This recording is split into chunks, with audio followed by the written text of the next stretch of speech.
Assalamualaikum warahmatullahi wabarakatuh.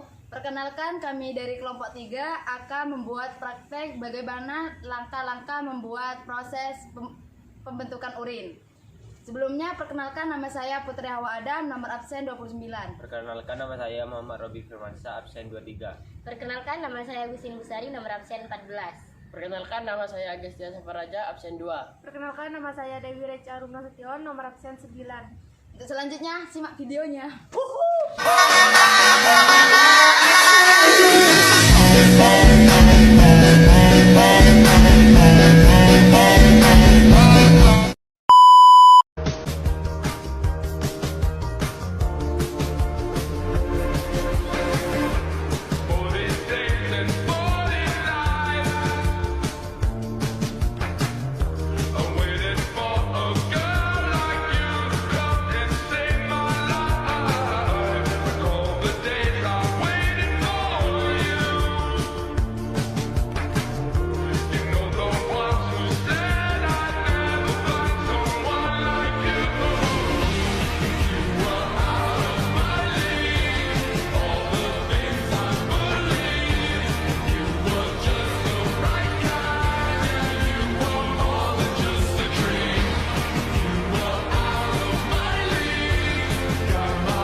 Kami di sini akan mempresentasikan hasil kerja kelompok kami, yaitu membuat alat peraga proses pembentukan urin. Sebelumnya, perkenalkan, saya Putria sebagai moderator sekaligus pemateri keempat. Dan tentunya di sini saya tidak sendiri, ada 4 teman saya yang lainnya, yang dimana di samping saya ada Robi sebagai pemateri ke-1, di samping Robi ada Raja sebagai pemateri kedua, di samping Raja ada Reca sebagai pemateri ketiga, di samping Reca ada Gustin sebagai pemateri kelima. Baik, jangan berlama-lama lagi, kita akan memasuki pemaparan materi yang akan dilakukan atau dijelaskan oleh pemateri ke-1 sampai pemateri kelima. Untuk pemateri ke-1 dipersilahkan. Di sini saya akan menjelaskan tujuan dari penggunaan alat peraga, yaitu 1. Untuk membuat alat peraga sederhana dan mengetahui proses terbentuknya urin. 2. Supaya siswa dapat memahami secara nyata dan detail tentang proses pembentukan urin. 3. Mengetahui bagian organ mana saja yang berperan dalam pembentukan urin. 4. Untuk mengetahui peran dan fungsi bagian organ yang berperan dalam proses pembentukan urin. 5. Menunjukkan sikap ingin tahu yang ingin bagaimana prosesnya terbentuknya urin. Selanjutnya itu ada pengertian. Sistem ekskresi pada manusia adalah sistem yang bertugas untuk mengolah dan membuang zat sisa metabolisme dan racun dari dalam tubuh dalam bentuk larutan. Urin atau air seni adalah cairan sisa yang diekskresikan oleh ginjal yang kemudian dikeluarkan dalam tubuh melalui proses urinasi. Ekskresi urin diperlukan untuk membuang molekul-molekul sisa dalam darah yang disaring oleh ginjal dan untuk menjaga homeostasis cairan tubuh. Jika tidak dikeluarkan dari tubuh, zat-zat tersebut dapat menimbulkan sejumlah masalah kesehatan. Sistem ekskresi pada manusia terdiri atas sejumlah organ, yaitu paru-paru, kulit, hati, usus besar, dan ginjal. Alat merupakan benda yang digunakan untuk mengerjakan sesuatu dan peraga yaitu sebuah alat bantu. Jadi alat peraga proses pembentukan urin adalah alat bantu yang dirancang dengan konsep bagaimana pembentukan urin.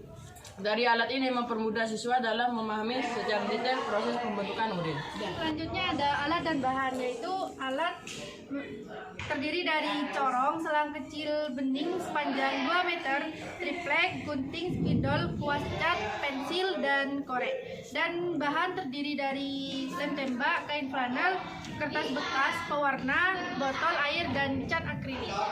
Nah, selanjutnya saya akan menjelaskan bagaimana proses pembentukan urin. Yang pertama, kita tuangkan air yang sudah dikasih pewarna merah ke dalam corong yang sudah dihubungkan dengan selang.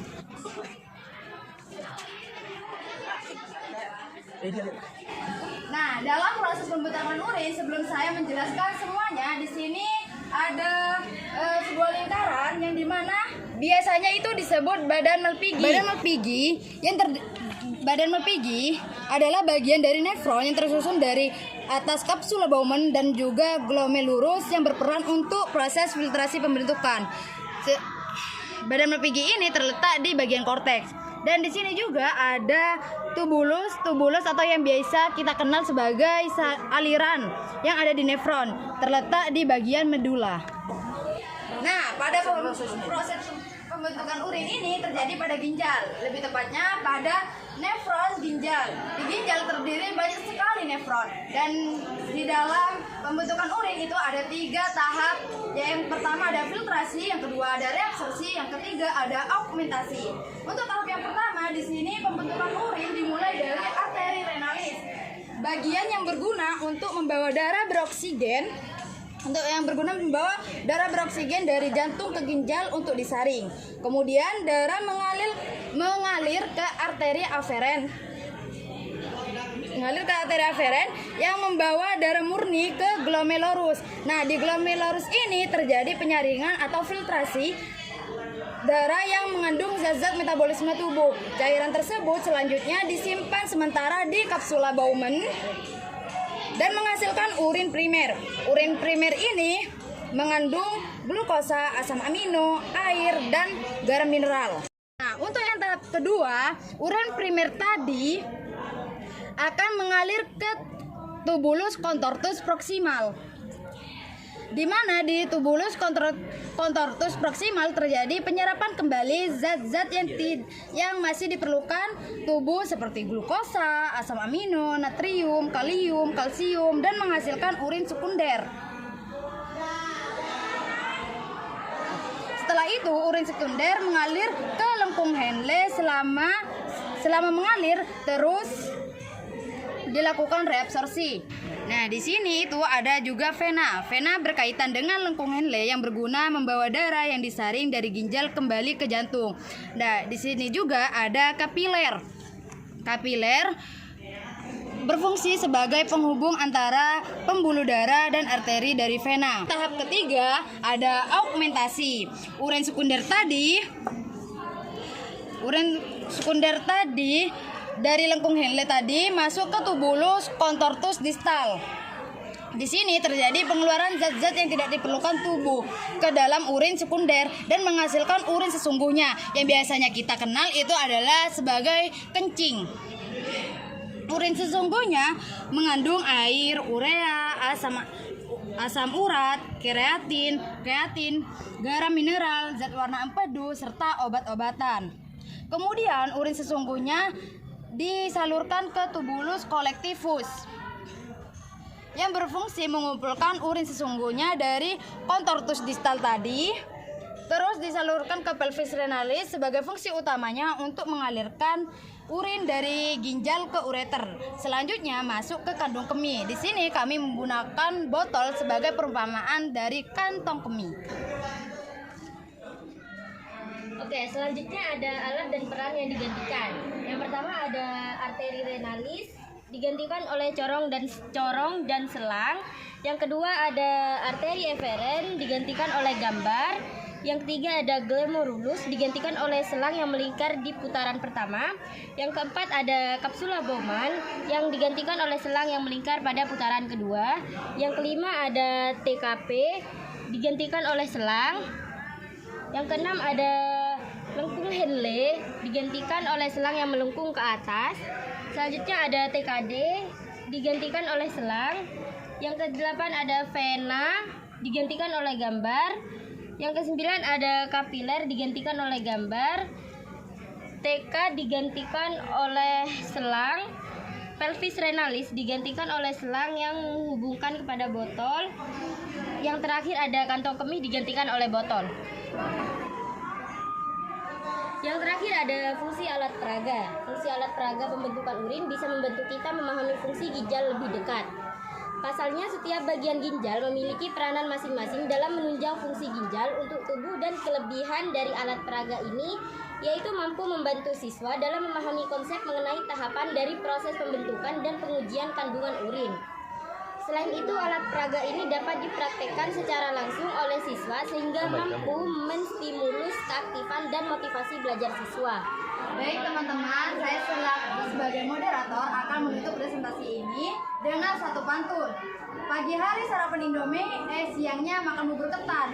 Cukup sekian dari presentasi kami, sampai berjumpa di lain kesempatan. Kurangnya kami minta maaf, untuk lebihnya sok dibagi-bagi saja. Sekian dari kami, wassalamualaikum warahmatullahi wabarakatuh.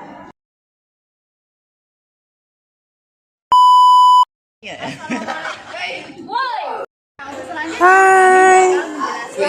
Akan menutup presentasi ini dengan satu pantun. Terima kasih udah nonton.